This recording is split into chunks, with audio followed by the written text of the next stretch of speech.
Olá, meus amores! Estamos aqui com mais um lindo desenho, calculando o perímetro. Ó, tá descendo, né? Mas tudo bem, ignora. Vamos concentrar aqui no meu lindo quadrado com um buraco no meio. Olha só que coisa chique, gente. Calculando o perímetro. Um quadrado é formado por 4 retângulos iguais e um buraco no centro, como na figura.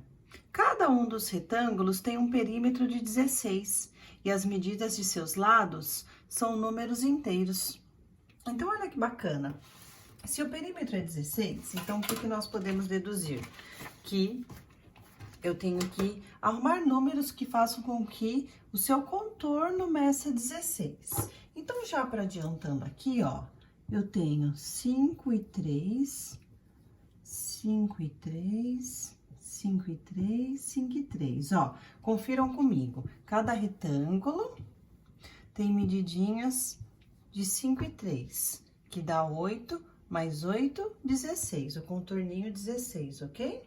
Então, agora ficou bem tranquilinho de nós resolvermos o resto do exercício. Qual é o perímetro do quadrado maior? Bom, então, eu tenho aqui 5 mais 3, 8. 8, 8, 8, 8. Então, 8 vezes 4, 32 centímetros, o perímetro do quadrado maior. Só que aí, na letrinha B, ele fala o seguinte, qual é o perímetro do quadrado interno? Então, ele quer que a gente descubra esse quadrado aqui do centro, ó. Então, a gente vai ter que pensar o seguinte, o lado do quadrado mede 8. Concordam comigo que se eu tenho 8, se eu tiro 3 daqui de cima e 3 daqui de baixo, então eu tô tirando 6. 8 menos 3 e menos 3, ou seja, 8 menos 6 dá 2. Então, aqui eu tenho 2, 2, 2 e 2. Então, o perímetro, 2, 4, 6, 8. O perímetro do quadrado interno será 8 centímetros. Questão 2, investigação geométrica. A questão 2 está meio confusa na sua questão, né? Você lê e fala assim, poxa, professora, mas eu não entendi o que tem que fazer. Então, a gente vai analisar o seguinte, perímetro e quantidade de palitos das figuras. Quando a gente chega num exercício desse ponto, eu preciso descobrir uma lei de formação. O que é isso? Uma fórmula. Por exemplo, aqui eu tenho 4 figuras. Tá fácil de eu descobrir o perímetro e a quantidade de palitos de cada uma. O problema é, e se aparecesse uma pergunta falando assim, quantos palitos terá na 100ª figura? E aí, o que você vai fazer? Não vai sair desenhando 100 figuras, né, gente? Por isso que a gente tem que criar uma regra, uma lei de formação. Para isso, eu fiz uma tabelinha bem simples, usando perímetro e quantidade de palitos, ok? Eu numerei as nossas figuras como 1, 2, 3 e 4. Seguinte, primeiro eu vou analisar os perímetros.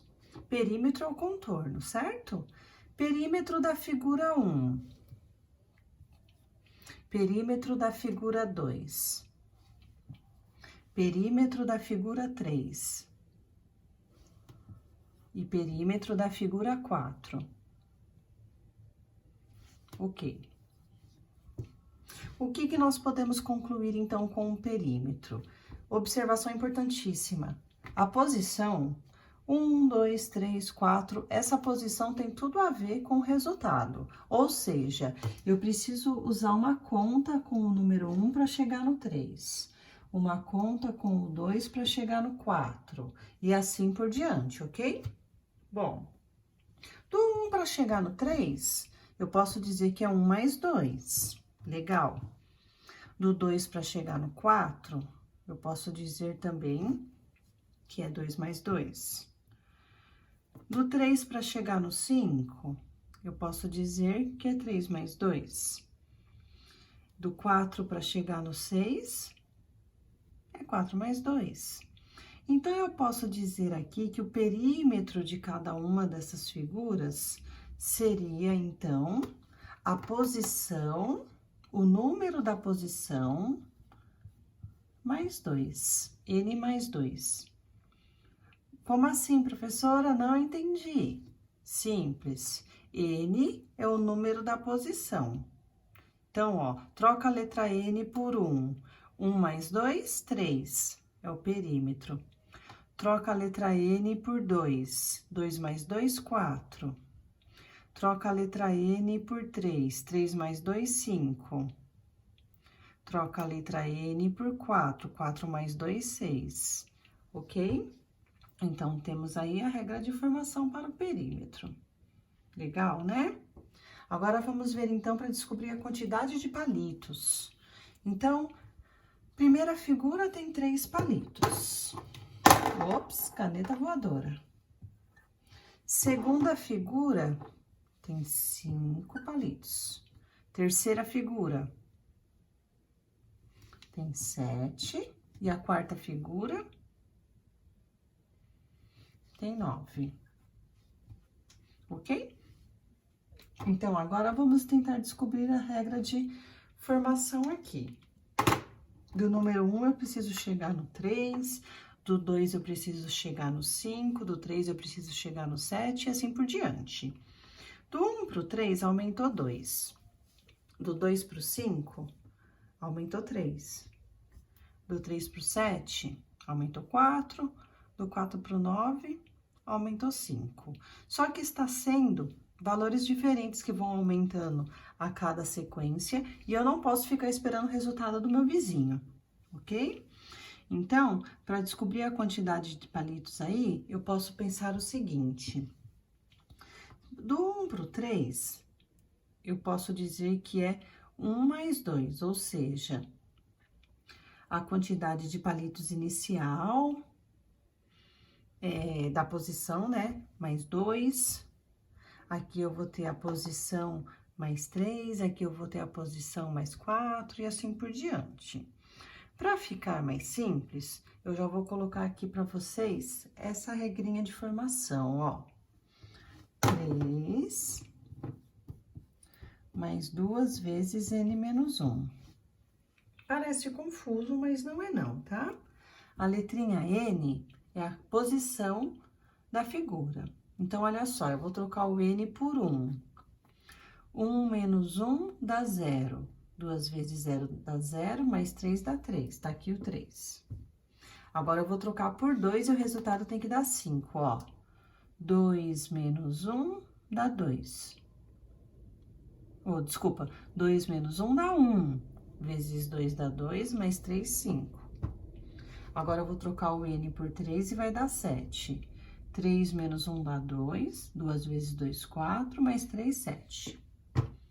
E agora, eu vou trocar o N por 4 e tem que dar 9. 4 menos 1 dá 3, 3 vezes 2, 6, 6 mais 3, 9. Então, aí estão as regras de formação.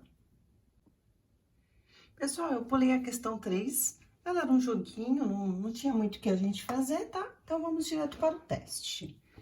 Marta vai comprar uma fita colorida para enfeitar uma caixa de presente, conforme a ilustração ao lado. Então, temos aqui a marca das faixinhas, né, com lacinho em cima. Ela quer deixar 20 centímetros da fita para fazer o laço. Qual o comprimento mínimo de fita que Marta precisará comprar? Então, olha só, gente, que bacana, né? Aqui nós temos as medidas da caixa, né? Então, é o seguinte... Vamos pensar que cada linha dessa é fita. A lateral da caixa tem 40 centímetros, né? O comprimento dela. Então, eu preciso de 40 em cima e 40 embaixo. Vai dar 80. Agora, vamos imaginar essas daqui que estão pelos meios, ó, nas larguras. A largura é 20, então, eu tenho 20 mais 20, 40. 40 em cima, 40 embaixo. 80. Agora, vamos imaginar aqui as lateraisinhas, ó. 10, 20, 30. Dos outros lados também vai ter 30, 60. Ok? Então, aqui vai dar 220 centímetros. Mas nós não podemos esquecer que a Marta precisa deixar 20 centímetros sobrando pro lacinho. Ou seja, 240 centímetros. Isso daqui é a mesma coisa que 2,4 metros. Alternativa D. Questão 2. Pedro quer pintar as casas de um tabuleiro de modo que cada uma das linhas, colunas e diagonais tenham as 3 casas com cores diferentes. Qual é o menor número de cores que Pedro terá que usar? Então, bora lá. Partiu colorir. Vou começar pelo cor-de-rosa, que eu adoro. Eu vou pintar, então, essa daqui de cor-de-rosa. Vou pintar essa daqui de verdinho. E essa daqui de vermelhinho, ok? Então, essa diagonal não pode mais ter vermelho e nem essa coluna. Essa diagonal não pode ter rosa e nem essa coluna. E essa coluna não pode ter outro verde, ok? Então, agora eu vou colocar aqui, ó, uma diagonal azul. São suposições, tá? Mas que no final o resultado bate. A resposta de vocês pode ser pessoal, ok? Agora eu vou pegar o vermelhinho e vou pintar aqui de novo. Vou pegar o meu cor-de-rosa, deixa eu ver, eu não posso pôr cor-de-rosa nessa coluna, essa já tá completa, então eu vou pôr nessa. Deixa eu ver, vermelhinho. Ah, eu vou colocar, então, um vermelhinho aqui, ó. Então, não tem nenhuma cor repetida, nem diagonal, nem coluna e nem linha. Bom, deixa eu ver o verdinho. Posso colocar o verdinho aqui. Eu não posso pôr verdinho aqui, que já tem uma coluna com verde. Não posso pôr rosa, não posso pôr vermelho, não posso pôr azul por causa da diagonal. Opa, vou precisar de mais uma cor. Vou pegar aqui, então, o meu laranjinha. Olha, completei tudo. Nenhuma coluna, nenhuma linha, nenhuma diagonal está com cor repetida. Vamos ver quantas cores eu usei? 1, 2, 3, 4, 5 cores. Alternativa C. Ok, amores, vamos lá. Já vamos fazer logo a tarefa de casa também, que a gente já se livra dessa apostila 1, que a bichinha tá dando cria, né? Ela não quer se livrar da gente, mas nós vamos livrar dela sim. Questão 1. Karina quer colocar 5 bandejas numa mesa, na ordem em que seus pesos aumentam. Na figura, as bandejas QRS e T já estão no lugar certo, sendo T a mais pesada. Onde Karina deve colocar a bandeja Z? Seguinte, se a bandeja T é a mais pesada, então ela teria que estar por último, certo? Porque é como se fosse o peso crescente, né? Do menor para o maior. Então, onde que nós vamos colocar essa Z? Vamos pensar o seguinte, ó. A letrinha Z tem um triângulo, uma circunferência e um quadradinho, ok? Aqui, 2 triângulos e um quadradinho, tá em primeiro. 2 circunferências e um quadradinho em segundo. 2 quadradinhos e um triângulo em terceiro. Como ela tem um de cada, então, a gente pode ver que os triângulos são mais leves do que o quadrado. E aqui eu tenho um triângulo, um quadrado e uma circunferência. Então, essa bandejinha, aqui eu tenho 2 quadrados e um triângulo. O quadrado, ele também é pesado, porque, ó, para manter aqui em equilíbrio, eu tenho 2 triângulos e um quadrado. Aqui eu tenho 2 circunferências e um quadrado. Então, o quadrado, ele é mais pesadinho.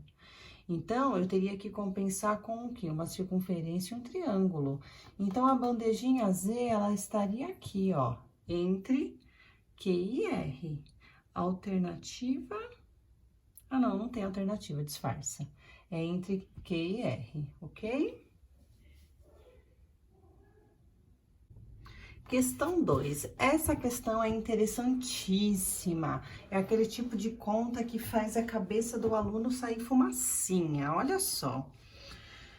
Qual é a soma dos algarismos dos números que se obtém ao calcular 2 elevado a 100 vezes 5 elevado a 103? Aí você fala, gente, é impossível, professora. Como que eu vou somar todos os algarismos? Eu não sei nem quanto que vai dar essa conta. Pois é, gente, não é à toa que a gente conhece algumas regras, hein? Olha só o gato que nós vamos fazer aqui. 2 elevado a 100, 5 elevado a 103. Vocês concordam comigo que... Eu vou copiar o 2 elevado a 100.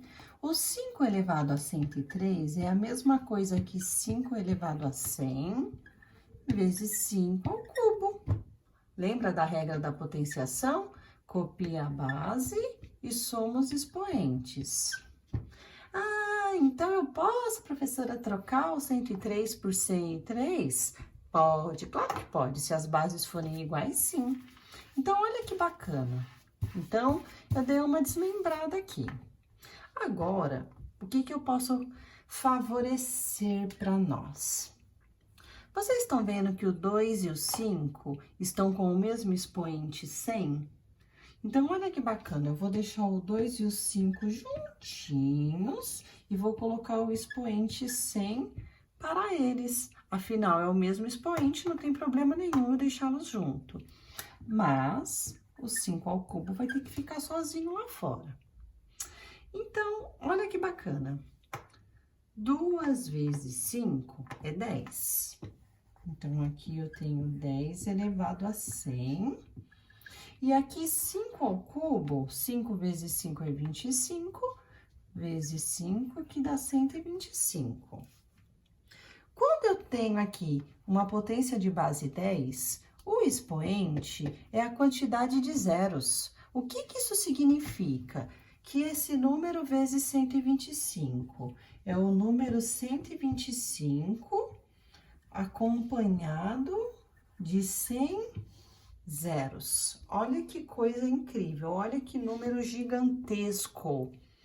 Como o exercício está perguntando para nós qual é a soma dos algarismos, esses 100 zeros eu não preciso somar.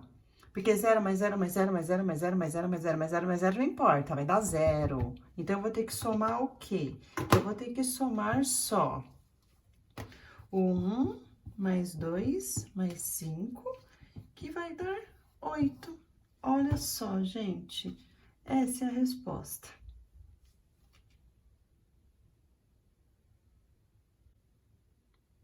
Questão 3. Essa veio para quebrar nossa cabeça, hein? Numa prova de 30 testes, Ruth teve 50% de respostas corretas a mais do que de respostas erradas. Cada resposta era certa ou errada, ou seja, a gente não tinha meio certo, tá?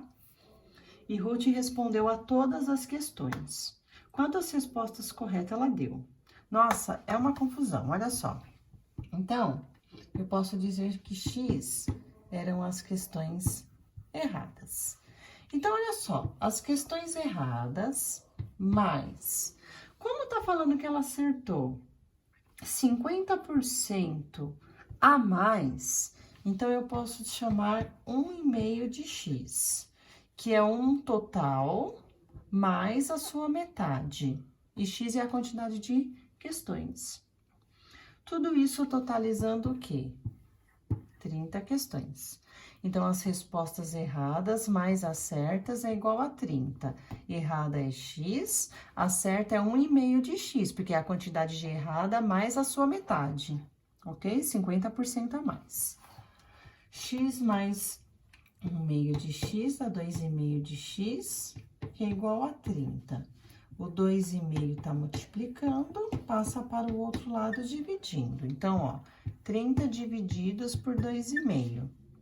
Como aqui tem uma casa decimal, então eu acrescento um zero e apago a vírgula. Então, vai ficar 300 divididos por 25. 30 dividido por 25 dá 1. sobra 5. Abaixo 0. 50 dividido por 25 dá 2. Então, x igual a 12. Só que essa não é a resposta ainda, tá, gente? O que que eu coloquei lá no comecinho da conta? Que x são as erradas, então, erradas são 12. Se são 12 erradas, então, quantas são as certas? 30 menos 12, 18. Então, ela acertou 18 questões. E faz todo sentido, porque, ó, erradas são 12. Quanto que é a metade de 12? 6. Então, ela acertou a quantidade de erradas mais a sua metade. Ela acertou 12 mais a metade de 12. Ela acertou 12 mais 6, 18. Ou seja, independente da maneira que vocês fizeram, chegaram no 18? Belezinha, acertaram. Questão 4. As 3 faixas horizontais da bandeira ao lado têm o mesmo comprimento e a mesma altura, e cada faixa é dividida em 3 partes iguais. A área total da bandeira é 900 centímetros quadrados. Então, a área total é 900, ok? Qual é a soma da área dos retângulos brancos? Então, aqui eu destaquei só os brancos, tá? Os coloridos não vem ao caso a cor no momento. Então, é o seguinte, tá falando que as 3 faixas retangulares têm a mesma área. Ou seja, se a bandeira tem 900 centímetros quadrados, então, 900 dividido por 3 dá 300. Cada faixa dessa tem 300 centímetros quadrados, ok? Então, como são 3 faixas, então eu vou batizar de faixa 1, faixa 2 e faixa 3. Agora, vamos lá. Faixa 1. A faixa 1 tem 4 partes e 2 são brancas. 2 de 4 significa o quê? Metade. Então, a metade de 300, porque 300, que cada faixinha tem 300 centímetros de área, né? Então, a metade de 300 é 150, ok? Próximo, a faixa 2. A faixa 2 tem 3 partes. Uma é branca, ou seja, 1/3 de 300, que dá 100. E a última faixa, ela tem 5 partes. 2 são brancas, ou seja, 2/5 de 300. 2 vezes 300 dá 600, divididos por 5 dá 120. Agora, eu já sei qual é a área de cada quadradinho branco, então, eu vou somar. Opa.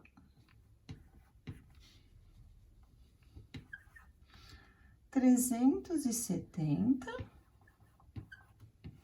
centímetros quadrados.